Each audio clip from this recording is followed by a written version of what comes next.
in the shooting death of 19-year-old Michael Moore. The FBI is offering a $10,000 reward for video that clearly shows the June 13th traffic stop and the shooting of the teen. Mobile police say Moore was shot 3 times by Officer Harold Hurst during the stop. The death of Michael Moore has one group taking the matter all the way to the mayor. News 5's Emily DeVoe has more. They call themselves Leaders for Truth and Justice. They sent a letter addressed to Mayor Sandy Stimpson signed by 12 local African-American leaders. They include state representatives, current and former city council members, and area pastors. The letter lists 18 questions about the death of Michael Moore. We're sort of like soldiers on the ground. We're in the community. And all of these folks are coming to us, and they're wanting concrete answers. State Representative Barbara Drummond is the spokesperson for the group and says that their intention isn't to prove the officer did something wrong, but to make sure they're taking every measure to get all the information. It is not about speculating, and it's not about saying the officer's at fault or Mr. Moore.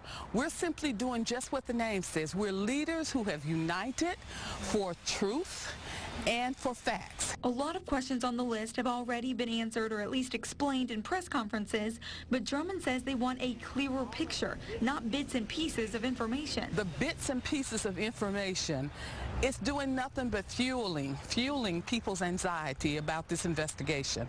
We want people to have trust that this is going to be a very thorough investigation, and it's one that is going to be conducted by those external forces. She says they're hoping for a response to the letter by Friday. But as with any investigation, answers don't always come as quickly as people want them to. Well, that response actually came within the last 20 minutes in a letter from the mayor. He says since the shooting, they've tried to be transparent by inviting the NAACP to sit in on the autopsy, and they met several times with community groups. In the letter, he says he regrets that many of the people who signed the letter that they sent did not take advantage of these public meetings. But he did say, quote, "In response to your request, I am directing Mobile Police Chief James Barber to organize a briefing for you and the other members of the Mobile Legislative Delegation so that you may receive the latest information we have available." We'll have both letters up on our website. Reporting live in the newsroom, Emily DeVoe, News 5. And the investigation into Mike Moore's shooting death continues.